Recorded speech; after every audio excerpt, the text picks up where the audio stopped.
Eu sou Mário Persona e essas são as respostas que eu dei aos que me perguntaram sobre a Bíblia.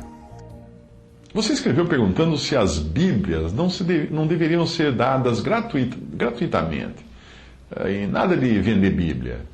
Bem, a ideia de que as Bíblias poderiam ser distribuídas gratuitamente é muito romântica, mas não é viável na prática. Isto não apenas pelo aspecto financeiro, mas também por causa do comportamento humano.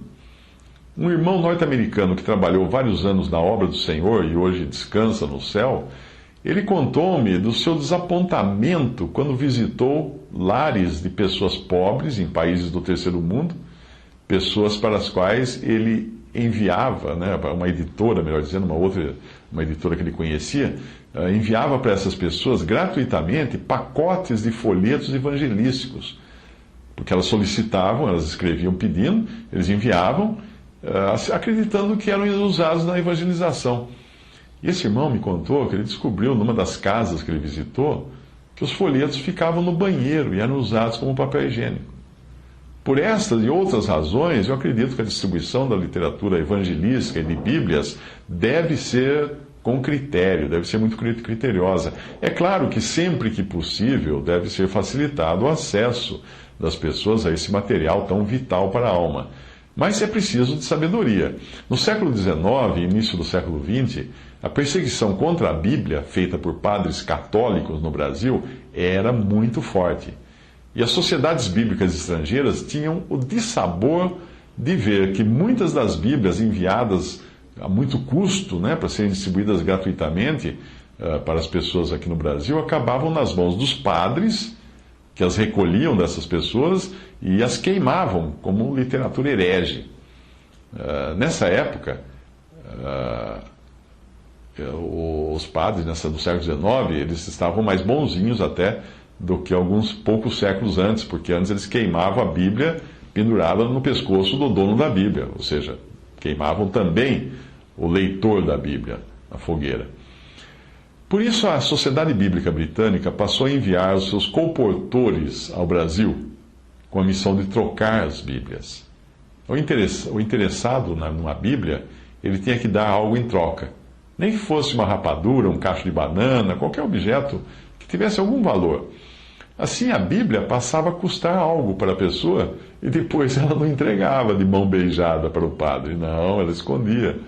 Era comum essas pessoas esconderem a Bíblia para ler à noite, para evitar que os vizinhos as denunciassem para o pároco local. A maior parte das Bíblias que você encontra para comprar hoje em todo o mundo é subsidiada por doações.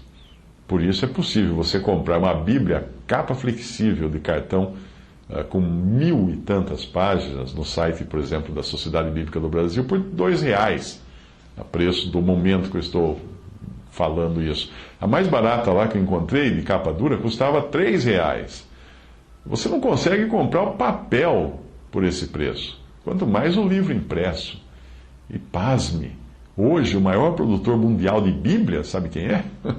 A comunista China, com seus governantes ateus. Então a pergunta não é porque as Bíblias não são de graça, mas sim porque você e eu não enfiamos a mão no bolso com maior frequência para comprarmos essas Bíblias e dá-las de graça para as pessoas. Ou a troco de um cacho de banana ou uma rapadura, que seja. Mesmo assim, não se espante se você encontrar algumas pessoas usando as folhas fininhas do papel da Bíblia que você deu para essas pessoas, achando que ia ser um benefício para elas, e você encontrá-las enrolando cigarro de maconha, como muita gente faz. Sim, sim.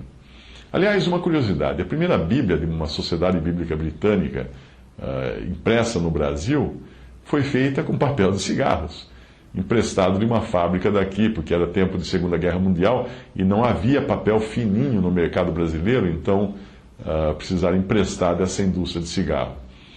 Portanto, o trabalho de literatura, por envolver custos, deve ser encarado também como uma visão de negócio. E não tem nada de errado com isso. O Senhor Jesus foi carpinteiro enquanto ele viveu aqui. E certamente ele vendia suas cadeiras, suas mesas, para manter a sua profissão. Assim como fazia o apóstolo Paulo com as tendas que ele fabricava.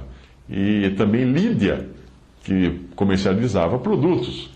Não tem nada de errado um negócio, se ele for administrado dentro dos conselhos de Deus. O que está errado é explorar as pessoas. E isso não fica por conta apenas do comércio de Bíblias, mas de qualquer outro negócio. Veja que interessante o que escreveu Charles Mackintosh no século XIX, falando da obra de material impresso, que ele chamava de depósitos de literatura na sua época. Isso vem de um livro chamado A Obra de Literatura, de Charles Mackintosh. Ele escreveu o seguinte: pareceu-me necessário escrever a você uma vez mais para tratar de alguns assuntos ligados à obra de evangelização, os quais ultimamente vêm chamando minha atenção. Existem 3 ramos distintos da obra que gostaria de ver ocupando um lugar claro e de maior proeminência entre nós. Estou me referindo à obra de literatura, à pregação do Evangelho e à escola dominical. Surpreende-me ver que o Senhor esteja despertando as atenções para a importância da obra de literatura como um valioso meio na obra de evangelização. Mas eu me pergunto se estamos envolvidos nisso com toda a seriedade. Por que eu digo isto? Será que os livros e folhetos não nos interessam mais e perderam seu valor aos nossos olhos? Deixaram de nos interessar e perderam o seu valor? Ou será que a falta está na maneira como é conduzida a obra de literatura?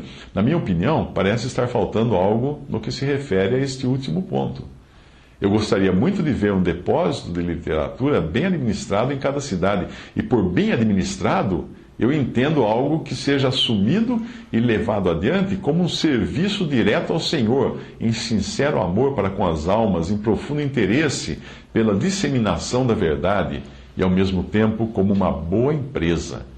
Eu já vi vários depósitos de literatura desmoronarem por faltar habilidade para negócios nos responsáveis por esses lugares.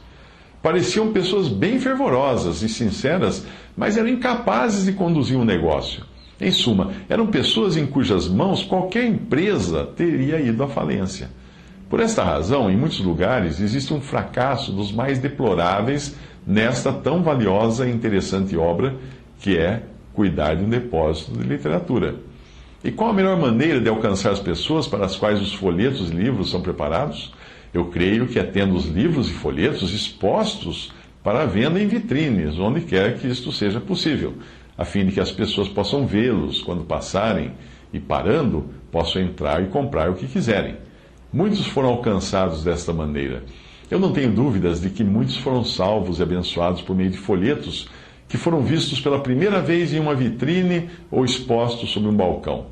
Mas onde não existe essa possibilidade, é natural que o salão de reuniões da Assembleia seja o depósito de literatura.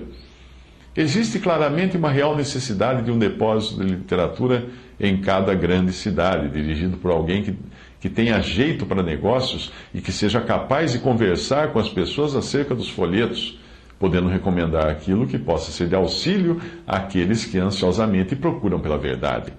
Eu sinto que existe muita coisa boa que pode ser feita nesta área. Os cristãos da cidade poderiam saber onde ir buscar folhetos, não só para sua leitura pessoal, mas também para distribuição. Certamente, se existe alguma coisa digna de ser feita, é digna de ser bem feita. E se isto não se aplicar à obra de literatura, não sei a que se aplicará. A obra de literatura deve ser levada adiante como um serviço feito diretamente para Cristo. E eu tenho certeza de que onde quer que ela seja assim conduzida, em energia, zelo e integridade, o Senhor a honrará e fará dela uma bênção. Será que não existe alguém que queira assumir esta obra tão abençoada, não por causa de remuneração, mas por causa de Cristo? Será que não há ninguém que queira se dedicar a ela numa fé singela, esperando no Deus vivo? Aqui está a raiz da questão, querido irmão, pois neste ramo da obra, assim como em cada outro ramo, necessitamos daqueles que confiem em Deus e que se neguem a si mesmos. Parece-me que seria um grande ponto a favor da obra de literatura se esta fosse colocada no seu devido lugar e vista como uma parte integral do trabalho evangelístico e assumida com responsabilidade para com o Senhor e levada adiante na energia da fé no Deus vivo. Cada ramo da obra do Evangelho, seja a obra de literatura, a pregação, a escola dominical, deve ser levado adiante desta maneira. É bom e saudável contarmos com comunhão, completa e cordial comunhão em todo o nosso serviço, mas se ficarmos esperando por comunhão de cooperação de nossos irmãos para podermos começar uma obra que tanto está dentro da esfera da responsabilidade pessoal quanto coletiva, nós vamos acabar ficando para trás. Ou é provável que a obra nem mesmo seja feita. Devo ter a oportunidade de voltar a tratar mais detalhadamente sobre esse assunto quando passar a escrever sobre a pregação e a escola dominical. Tudo o que desejo até aqui é deixar claro o fato de que a obra de literatura é um ramo de grande importância e eficiência na obra evangelística. Se isto for plenamente entendido por todos, teremos dado um grande passo. Devo confessar, querido irmão, meu senso moral tem sido, com frequência, profundamente escandalizado pelo estilo frio e comercial com que a publicação e venda de livros e folhetos são tratadas. Um estilo que talvez seja adequado a um mero negócio comercial, mas que é um dos mais ofensivos quando adotado naquilo que diz respeito à obra de Deus. Eu admito plenamente, e até luto por isto, que o bom gerenciamento de um depósito de literatura exija uma boa parcela de habilidade para negócios, além de princípios comerciais honestos. Mas, ao mesmo tempo, eu estou convicto de que a obra de literatura nunca estará no seu devido lugar e nunca terá entendido o seu espírito e nunca alcançará o fim desejado enquanto não estiver firmemente fixada em seus fundamentos santos e enquanto não for vista como uma parte integral da mais gloriosa obra para a qual nós somos chamados, a evangelização ativa, fervorosa e perseverante. E esse trabalho deve ser assumido com o senso da responsabilidade para com Cristo e na energia da fé no Deus vivo. Não haverá nenhum proveito se uma assembleia ou alguém abastado escolher algum apadrinhado, entregando-lhe a direção do empreendimento a fim de prover-lhe um meio de ganhar o seu sustento. É algo bendito que todos tenham comunhão na obra, mas estou completamente convencido de que o trabalho deve ser assumido como um serviço direto a Cristo e levado adiante em amor pelas almas e com um verdadeiro interesse na propagação da verdade. Eu espero voltar a escrever para tratar dos outros dois temas, dos outros dois ramos do meu tema. Isso foi extraído do livro Cartas aos Evangelistas, do capítulo A Obra de Literatura, de Charles Henry Mackintosh. E o que ele disse acerca da obra de literatura, obviamente no século XIX, literatura impressa, nós podemos muito bem transportar para hoje, no tempo da obra de literatura eletrônica, usando-se os meios eletrônicos para sua distribuição.